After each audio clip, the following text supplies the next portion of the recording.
Hello, welcome to Sports World Have Your Say with me, Amanda Davis. This week there's been goals galore in the English Premier League and we've been asking why. The conversation is well underway on Facebook and Twitter. Udi has got in touch with us from Prague saying, goals from what I've witnessed now, really poor defending, both in defenders level and coaching defence, and it will be seen against better European teams. What do you think? Please do get in touch with us in all the usual ways. Why not give us a call, country code 44 20 70 83 73 33, and have your say maybe on the ugly issue of racism in the beautiful game. Should football be doing more to tackle the issue, and just how far can and should fan power go? I've got Blackburn's Jason Roberts with me in the studio waiting to talk to you. But before we go any further, let's get a summary of the latest news. Hello, I'm Karen Giannoni with the latest from the BBC World Newsroom. An independent tribunal in Australia has ordered airline workers at Qantas to end a strike which led management to ground all its flights worldwide. The chief executive of Qantas said it might be able to resume a limited flight schedule by Monday afternoon. Nearly 70,000 passengers around the world are being affected by the shutdown. Well, the government's assistant treasurer, Bill Shorten, said he was glad that common sense, he said, had prevailed. We're very conscious that there are tens of thousands of travellers who've been stranded throughout Australia and the rest of the world. We're conscious that there are people who can't get to work or people who can't get back to their families. We're conscious that the Australian economy has been put at the risk of great damage in our mining sector and our tourism sector. We believe that this industrial action by Qantas and unions needed to come to a halt. The United States is reported to be drawing up plans to increase its military presence in the Gulf after the final withdrawal of troops from Iraq later this year. The New York Times says Washington is negotiating with Kuwait to station a standby force there. The paper says the Pentagon had hoped to keep as many as 20,000 troops in Iraq beyond the end of this year. One Palestinian's been killed and another injured in a new Israeli airstrike in Gaza near the southern border city of Rafah. His death brings the total number of Palestinian militants killed by Israel in the last 2 days to 10. One Israeli was killed in a rocket attack on the town of Ashkelon. The latest airstrike comes as a truce brokered by Egypt appeared to be collapsing. At least 9 people have been killed and 50 wounded in an air raid in southern Somalia. The attack occurred in Jilib, an area controlled by Al-Shabaab militants. An Al-Shabaab spokesman said the planes belonged to the Kenyan armed forces.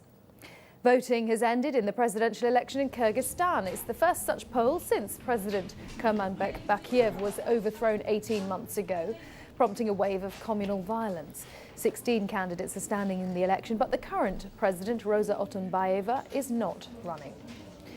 29 people have been killed in a blast at a coal mine in southern China. State media say there was a gas explosion at a state-owned coal mine in Henyang City in Hunan province. 5 workers were rescued. 1 climbed out of an air shaft.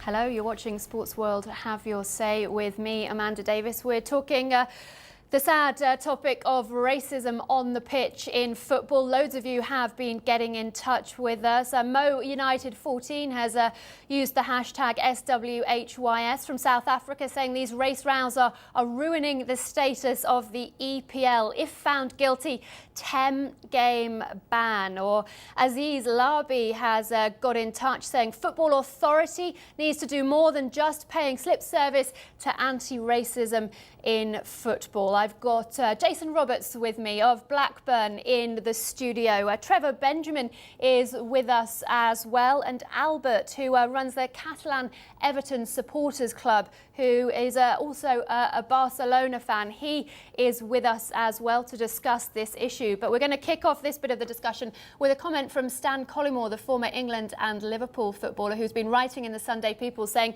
racism is alive and as sickening as ever. I'm not sure we've even decreased racism levels by 10% in the past 20 years. Jason, do you think there's a bit of a problem with football and the representation of mixed race people and black people within the structure of the game?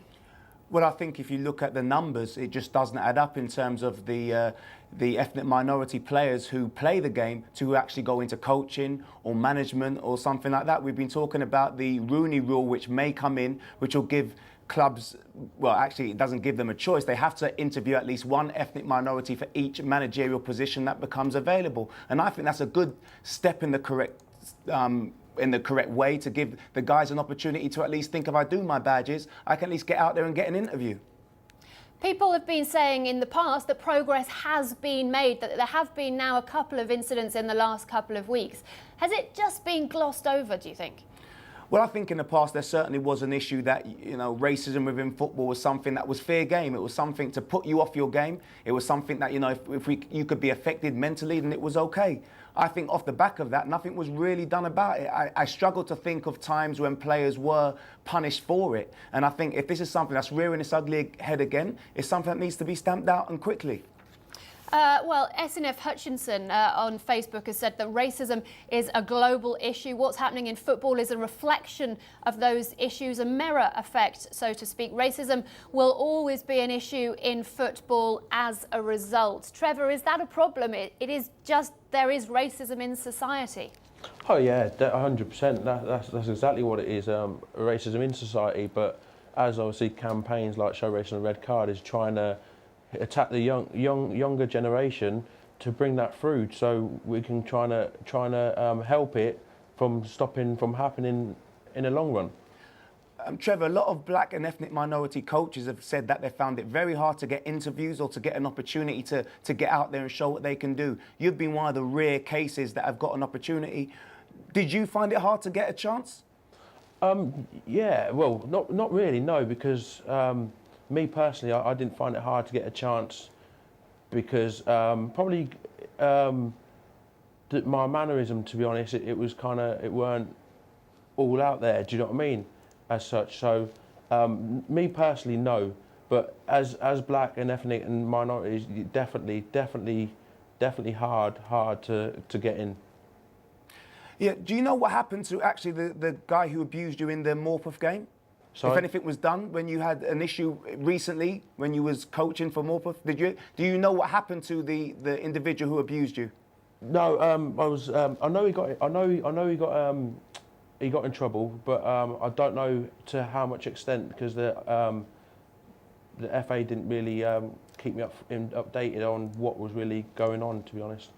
And do you think that's one of the issues, that no one actually knows what happens? I can't think of an incident where a player has been caught making racist slurs to another player and has actually been banned. I struggle to think of a time when it's happened. And do you think if a high-profile case came and it was stamped on, that would send the message out there that this is not something that is acceptable? Oh, I totally agree, and I think that would probably be the case where the role models it's going to be out there because they're seen day in, day out. Where when it's on the streets or wherever, you won't see that as much. But because it's a role model, you're gonna stick out a lot more than anything else. Well, this topic has got loads of you calling in and sending us messages. People getting in touch from Pakistan, Rwanda, China, Zambia and South Africa. Habils has sent us a tweet using the hashtag SWHYS and says racism has no place in football, whether in England, Spain or Brazil. Let's kick it out. And it has to be mentioned that it isn't, sadly, just an issue in England. We have got Albert on the phone. He is based in Barcelona, but is an Everton supporters club member. What's your experience of this in Spain, Albert? Well, there have been some cases of racism in Spain. I remember, for example, that Samuel Eto'o was racially booed at Zaragoza, and he wanted to leave the ground because they were booing him for being black. And we have the recent case of Cesc Fabregas that some people say that he said something to Canute, something racist, but both of them have apologized to each other, and it seems that he just insulted Canote, but not in a racist way. Albert, obviously you had a famous issue with your Spanish manager, Aragones. I wonder if you think that there was more of an issue in Spain than in England? Probably here there is a strong campaign to finish with racism, and it's true that there was the case of Aragonés, but Aragonés has dealt with so many black players in his career, and I don't think he's racist. He has black friends, and like Samuel Eto'o, for example, and I think his intention was just to motivate Reyes, not to create, not to say any racist thing, you know. Albert, that is where I have a problem, because I understand what you say, that he may have black players and he may have black friends, but it doesn't mean that you can motivate someone using racial connotations or racial words. So in England, that is certainly not something that would be accepted. No, it wouldn't have to be accepted here, but unfortunately, I think nobody banned him, and he continued being the Spanish national team coach. And it's something it will have to end, because it's very sad. I just want to ask you, Albert, did you support him staying in his job after being caught saying the things he said to Reyes about Thierry Henry? If I supported Aragonés staying in his job, did you support that? In fact, I don't mind the Spanish national team, because I'm Catalan, and many Catalans don't support the Spanish team at all, and I didn't mind him. So it didn't affect me at all, because I don't support the Spanish national team. Jason, let me come in here. In terms of the cultural difference, Adam has sent us a tweet saying, how about the difference in the way John Terry and Luis Suarez were judged in recent weeks? Well, for me, you know, obviously there's things ongoing with that in terms of guilty or not guilty. But I think, having played for my country, Grenada, when you travel and go to different places, there is different issues towards racism in different regions. And I think in some cases, people who have just come to this country from other places don't really understand just how advanced we are with it here. And I think we have to be patted on the back in the respect that we have a sort of zero tolerance here. At the same time, there's still work to be done, because there seems to be, I've had it in my career, and there has been issues around the league in the past 20, 30 years. But I think that there is certainly an issue where people come from other leagues and other cultures and don't really understand that we view it here, that nothing like that is accepted on the football pitch. OK, Jason, for now, thank you very much. Please do get in touch with us. Send us your thoughts. Maybe send us a tweet using the hashtag SWHYS, or visit the Facebook page, Sports World Have Your Say. We'll be back in just a couple of minutes.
Hello, you're watching Sports World Have Your Say. Venny has got in touch with us on Twitter using the hashtag SWHYS and sums it up pretty nicely. His name is actually Louis Bonaparte, apparently. It says it's a shame we're still dealing with the issue of racism in this era. It's a pity on humanity. That is the issue we are dealing with today. I have Jason Roberts with me of Blackburn in the studio. Rob is a Chelsea fan who joins us on Skype from Cape Town. Beth is another Chelsea fan. She joins us from Texas. And Obi is a QPR fan who joins us on the phone. Just been to the Spurs game. QPR beaten 3-1 by Spurs. But what was the reception for Anton Ferdinand? And what was the view amongst the QPR fans of everything that's happened in the last week, Obi? Well, I think most people will support Anton Ferdinand no matter what. I mean, QPR, as a club, we're extremely supportive of all our players. And every time I go there, I go to Loftus Road, you never get a problem. Everyone's happy. You never hear a bad word against any black players or anything like that. So, there was a good reception for Anton Ferdinand, although I was in the Spurs end because my brother's a Spurs fan. But what I heard, it was fine. There was no problems whatsoever. What would QPR fans like to see happen if John Terry is found guilty of making these comments? Well, as a QPR fan, if he is found guilty, it would be, it's absolutely disgraceful for John Terry to do something like this, to racially abuse another, another professional or even another human being is bad enough in itself. And for me, you've got to throw the book at him. Someone like John Terry, who's in charge of the England team, with so many other black players playing there, how's he going to get the trust of his players? So, what he has to do is he has to be stripped of his captaincy straight away. He has to have maybe like 5, 6, 7 game ban. He would need to be heavily fined, but he has to also do a lot of work with the community as well. So, go into like different areas and, he has to be rehabilitated, because I'm sorry, but if he's found guilty, it's totally unacceptable. Beth, as a Chelsea fan, a ban and re-education, what do you think to that? I'd like to wait and see. I don't judge people before they have a chance to have a proper, the tribunal done properly. Obviously, if it is a problem, if he is found guilty, yes, there needs to be something done quite seriously. But to discuss it before, in the popular, I don't approve of that. So, do you think even the allegation of this will have a negative sort of reaction from the players in the dressing room in terms of your captain John Terry? Well, according to Ashley Cole, who came out soon afterwards, he says he found it hard to believe or didn't think it could be true. Half of Chelsea is black. I would think that it would come up beforehand in this. If there is a problem, it needs to be dealt with very severely, but it needs to be looked at completely and not by the court of public opinion. Can you have a captain of a club, let alone a country, who suffers from allegations like this, though? Who suffers from allegations? I don't know if allegations are allegations, truth is truth. Jason, there's a lot of fans' organisations now campaigning to rid football of racism, show racism the red card and kick it out, both of which I know you're involved with. How powerful are they? Well, they're huge organisations which are fighting for a cause that I think everyone is very, very passionate about. To see the fans get together and try to do something about an issue like this is inspiring. We've had so many issues in the past where this is concerned from fans and players. So to see the fans take this opportunity to do something about it is something that feels really good as a player. The fact that they know things have happened, they want to change the situation. And as a player, I've always been happy to be involved with anything they want to do. Well, a group of fans who've certainly had their say this week are the Chelsea pitch owners. They've been flexing their muscles, refusing to sell their shares to owner Roman Abramovich, who wants to relocate Chelsea away from Stamford Bridge. Beth, should fans have that right? As a CPO shareholder who voted no, yes, fans should have a right. to voice their opinion. Absolutely. Rob, what's your view? We also have shares. We voted yes. My opinion is we've got a luxury. It's great to have the fact that we own the pitch, and yes, sure enough, we'd love to be able to do that if we move grounds. But the fact of the matter is you do have to understand that Chelsea need to move to stay at the top of the game. We can't fit a 60,000-seater in the current arena of Stamford Bridge.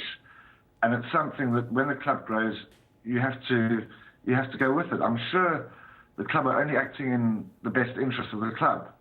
They're not going to try and alienate all their fans by upsetting them and, you know, moving more than 3 miles or taking it to the other end of London. They wouldn't do that. So you've got to have a good belief in the club, and the fact that Abramovich has done so much good for the club.